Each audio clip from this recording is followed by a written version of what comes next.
Hello, my name is Zach Wenrich, or as you know me as Mr. Wenrich.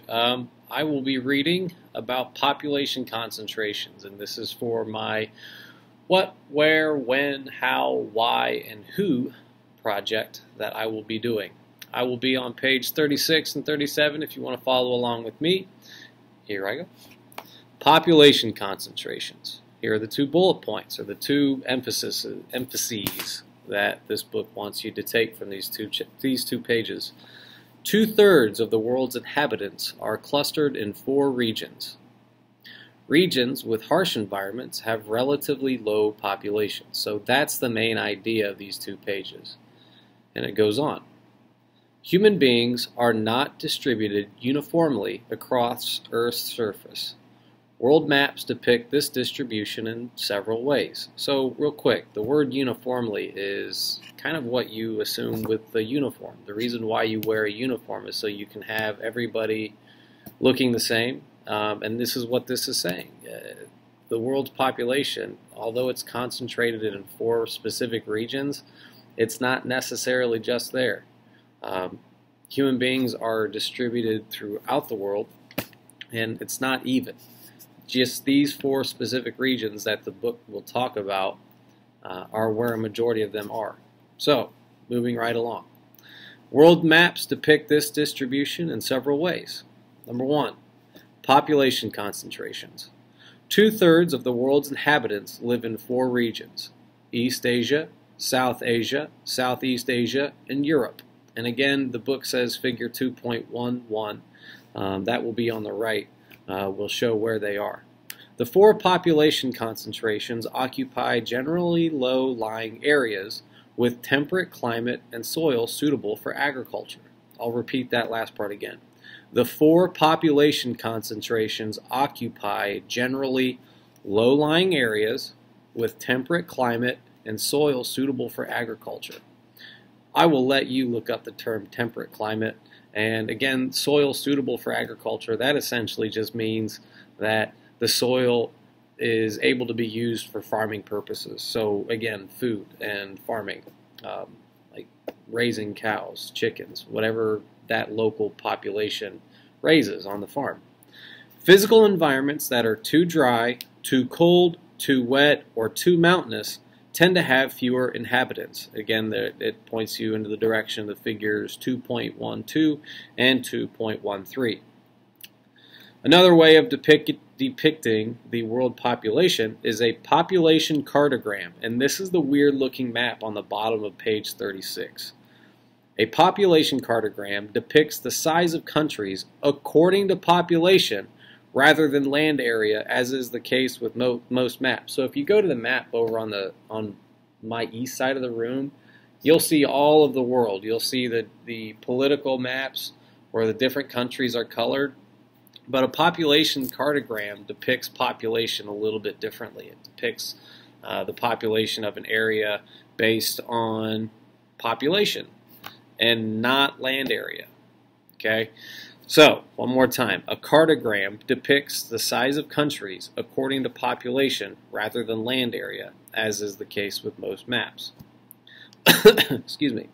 Population clusters.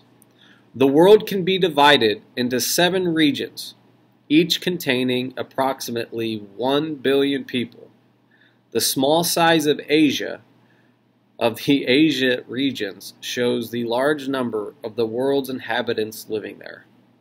Okay, so when you're reading at home, those are the only 3 paragraphs that this book uses to explain what these 2 pages are about. The rest of the reading is based on you engaging what you see, like on the map.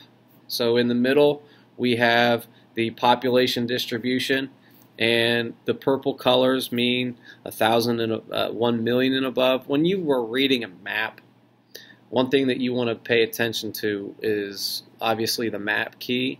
And in this case, the 1,000 does not mean 1,000. It means 1 billion. Okay? So, it's time to explain just what I see here on my 2 pages. So again, we have 3 big pictures.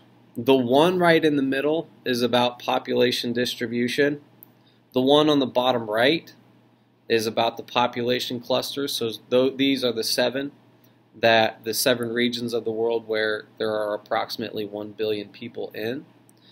And on the far left, bottom of page 36, it's the population cartogram. I'm going to start with the population distribution. And I'm just going to read the number before I read the region. So again, follow along with me.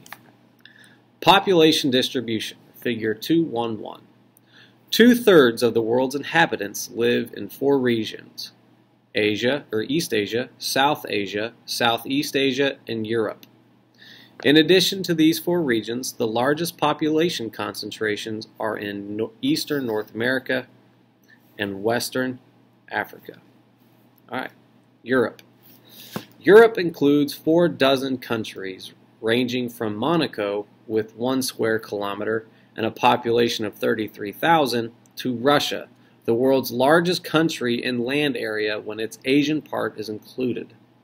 In contrast to the 3 Asian concentrations, 3/4 of Europe's inhabitants live in cities, and fewer than 10% are farmers. The highest population concentrations in Europe are near the major rivers and coal fields of Germany and Belgium, as well as historic capital cities such as London and Paris. 2.11b, East Asia. Nearly 1/4 of the world's people live in East Asia. The region, bordering the Pacific Ocean, includes eastern China, the islands of Japan, the Korean Peninsula, and the island of Taiwan. The People's Republic of China is the world's most populous country and the 4th largest country in land area. The Chinese population is clustered near the Pacific coast and in several fertile valleys that extend inland through much of China's interior, though much of China's interior is sparsely inhabited mountains and deserts.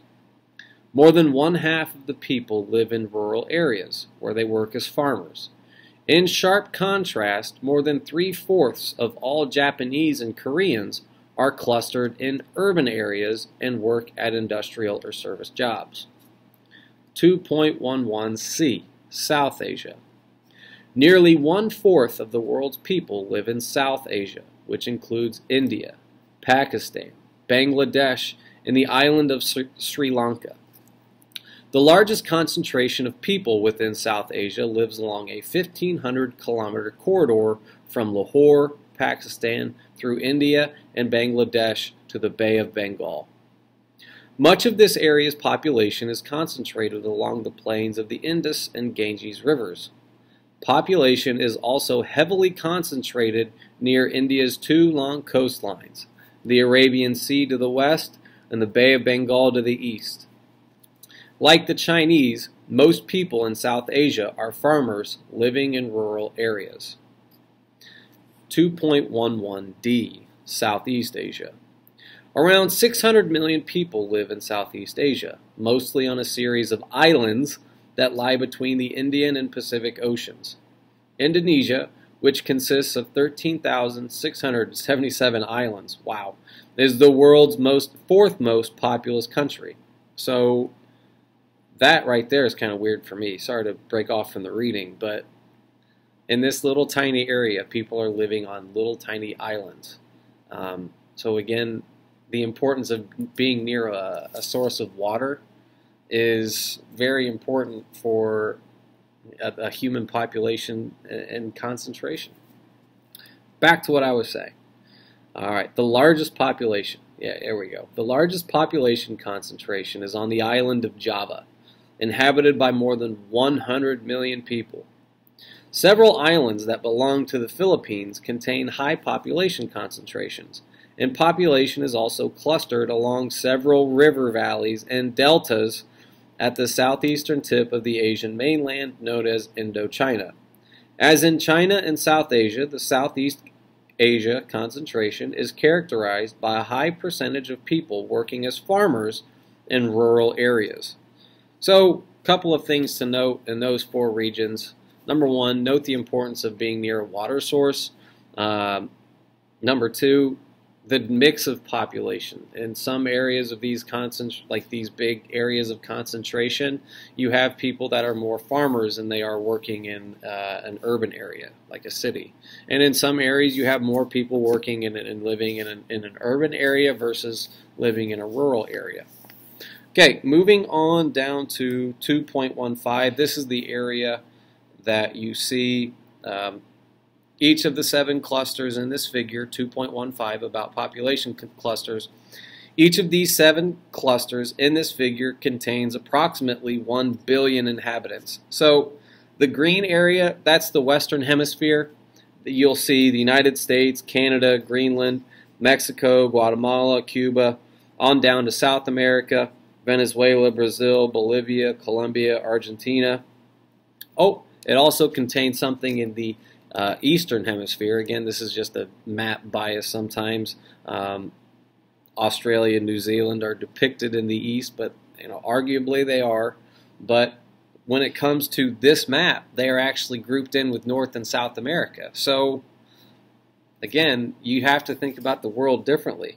And that's all in the green part. So there's only 1 billion people in North America, Central America, and South America, with Australia and New Zealand. In that total area, there's only 1 billion people. And then it goes on to the blue side. That's Europe. And again, look at Europe, that little area there. It's got countries, again, European countries you've probably heard of: the United Kingdom, France, Spain, Germany, Italy, Turkey, Finland, Russia. But also you see parts of the world that are usually associated with the Middle East: Iraq, Iran, Turkey, Saudi Arabia, Yemen. But again, the purpose of this figure down here, figure 2.15, is not to depict geographic regions. This is just a region where there are 1 billion people in it. Moving on down, you've got the entire continent of Africa. There isn't a lot of countries in there outside of Africa. So again, in that entire continent of Africa, plus Madagascar, there are 1 billion people there. Moving on to the brown color, this includes parts of Russia. So the blue of Russia, part of it is in that region of Europe. The other half of Russia is in this new region, including Kazakhstan, Mongolia, China, India, Pakistan, Nepal. There are 1 billion people in that brown area. Now, and that is another one of those figures where you see countries getting split in half. Again, what this map is focusing on is just population clusters. So China is in a new cluster, but it's also in that brown one there. Again, this is not geographic. It is about population. So in this purple region, we only see 3 countries on the map. Maybe there are more. I do not know. According to this map, this is something that you probably want to look up on your own. You've got North Korea, Japan, South Korea, and a little part of China. Now look at that. In that small little cluster of land, there are 1 billion people there. That's pretty cool. Moving on down to the pinkish area, you've got Bangladesh, India, Myanmar, and Sri Lanka. It's an even smaller geographic area, but it has, again, 1 billion people there. Down to the green, this is the Southeast Asia that you should probably familiarize yourself with. You've got another part of China: Laos, Thailand, Vietnam, Philippines, Indonesia, Malaysia. These are the little tiny islands that I mentioned before. And again, these little tiny geographic areas contain 1 billion people. That's pretty substantial. Specifically, once we start talking about like the world population, where is it growing? Why is it growing there? And again, there's 1 billion people in these little small, tiny, concentrated areas. And if you go to the left side of that diagram, you won't see a whole lot. Just it's all of that landmass area. There's not a lot of people there. In all of North America, New Zealand, Australia. All of that put together is 1 billion. And then you compare that geographic land area for that, and you compare it to the pink or the purple or even the green. Population concentrations, when you look at them on a map, you can't see them on the map of my room. This is why the population cluster map is very cool. Okay, moving on to 2.12, these are the sparsely populated regions, and according to your book, humans do not live in large numbers in certain physical environments. Again, see figures 2.12a, 2.12b, 2.12c, and 2.12d. Cold lands. Much of the land near the North and South Poles is perpetually covered with ice, or the ground is permanently frozen, permafrost. The polar regions are unsuitable for planting crops, and few animals can survive the extreme cold. Okay, so that part of the map there, it's again referencing the population distribution map. The gray areas on this map are quantified or put into 4 different categories: cold lands, wetlands, highlands, and drylands. And I just read the cold lands one. So again, the ground, the ice, or excuse me, the water sources that this area has in particular, human beings can't access it. Why? It's frozen. All right, 2.12b, wetlands. Lands that receive very high levels of precipitation, located primarily near the equator, may also be inhospitable for human occupation. The combination of rain and heat rapidly depletes nutrients from the soil and thus hinders agriculture. So this is kind of a scientific part of geography. So if you are near the equator, you usually get a lot of rain. It's based on ocean currents, jet streams. So any areas that receive too much water, it presents a problem for both agriculture, so the ability for things to grow, and along with human population. All right, figure 2.12c. The highest mountains in the world are steep, snow-covered, and sparsely settled. However, some high-altitude plateaus and mountain regions are more densely populated, especially at low latitudes near the equator, where agriculture is possible at high elevations. So, real quick, the highest mountains in the world are steep, snow-covered, and sparsely settled. Yeah, that's kind of no kidding. It's really hard to live on a mountain. And then it goes on to mention, however, some high-altitude plateaus and mountain regions are more densely populated, especially at low latitudes near the equator, where agriculture is possible at high elevations. Again, there's a lot of science behind that. It's very cool. Highlands are a very interesting look at where people live. And then finally, drylands. Again, note the importance of the word dry. It's the opposite of wet. Drylands, areas too dry for farming, cover approximately 20% of Earth's land surface. Deserts generally lack sufficient water to grow crops that could feed a large population, although some people survive there by raising animals, such as camels, that are adapted to the climate. Dry lands contain natural resources useful to people, notably much of the world's oil reserves. Resources. Yes, very important. And again, each region that was mentioned there in the sparsely populated regions, cold lands, wetlands, highlands, and drylands, understand that it's not, those regions don't make it impossible for humans to live, it just makes it harder, okay? So, the population cartogram. This is very important for you to learn how to read. It's on the bottom of page 36. And this map that you're looking at looks very much different from maps that you might be familiar with. So again, it's very important for you to look at what the map is, what style of map it is. In this case, it is a cartogram. And the weird figures on this shape kind of look like the countries they represent. But again, the larger they are on this map, the more people they have there. So India, China, Pakistan, those on the far right of it, those look fatter and bigger than they usually are.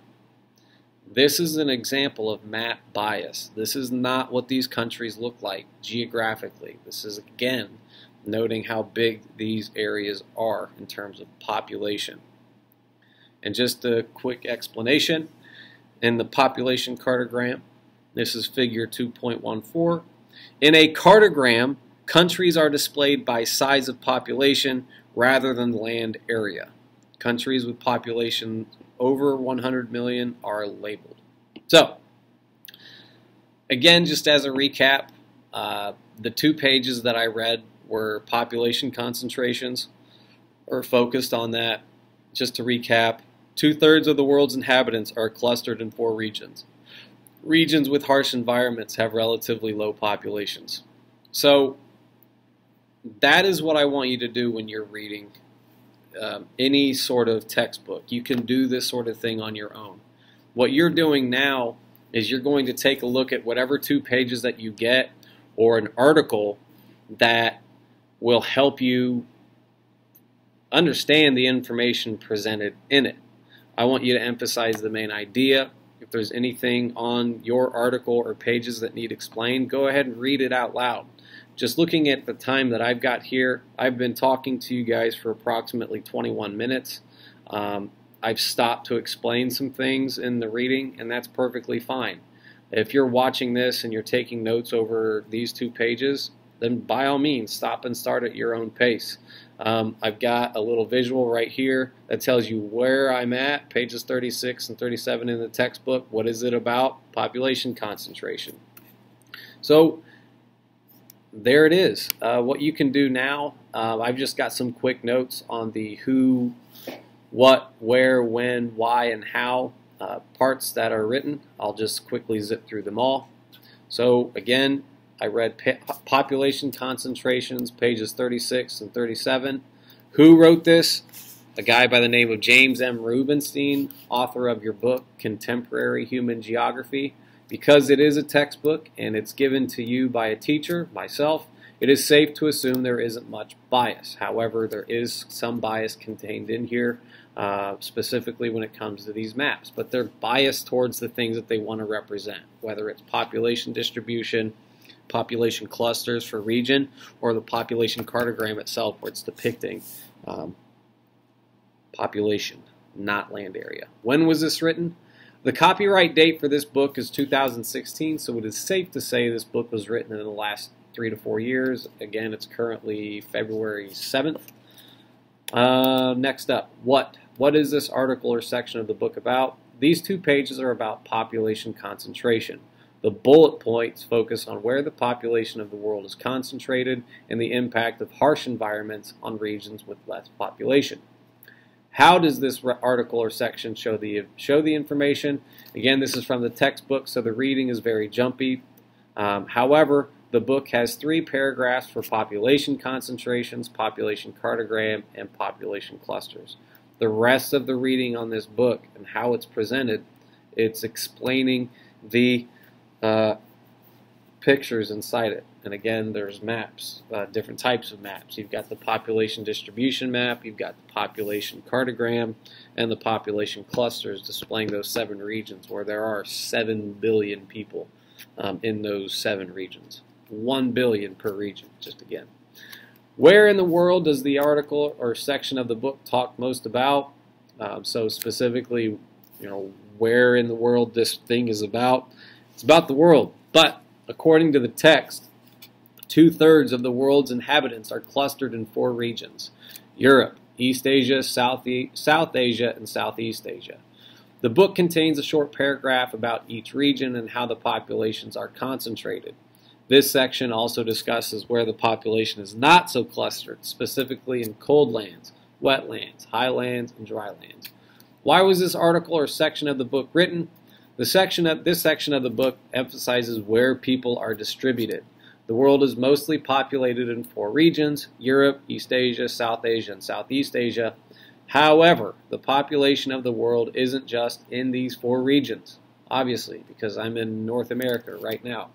The different climates and site factors of the less populated regions make it harder for humans to cluster there but humans still make it work through technological, medical, and agricultural innovations. And that's what I want you to do. I want you to read whatever article or section that you're given, explain each one. It's really hard to do this all in one take. It's easier if you do it one by one. If you have one person focus on what, where, when, how, why, who. As long as everybody participates, you'll do great. Again, I would like for you to record yourself reading an article or section of the book and explain it. Put it in your own words. It's easy for me to do because this is what I teach. I'm already good at it. So if you want to take some notes first about what you're supposed to be reading and then make your video, by all means, do it. Some of you, because you're in groups, it might be longer than 25 minutes. Again, this file is going to be pretty big. I probably can't post it on the classroom because it's so big, but this is what I want you to do. Read your section of the book that you're assigned, or read your article. Break it down. Read it word for word, but by all means, throw in your own analysis while you're reading it. Okay? Have a great day. Again, that was population concentrations on pages 36 and 37.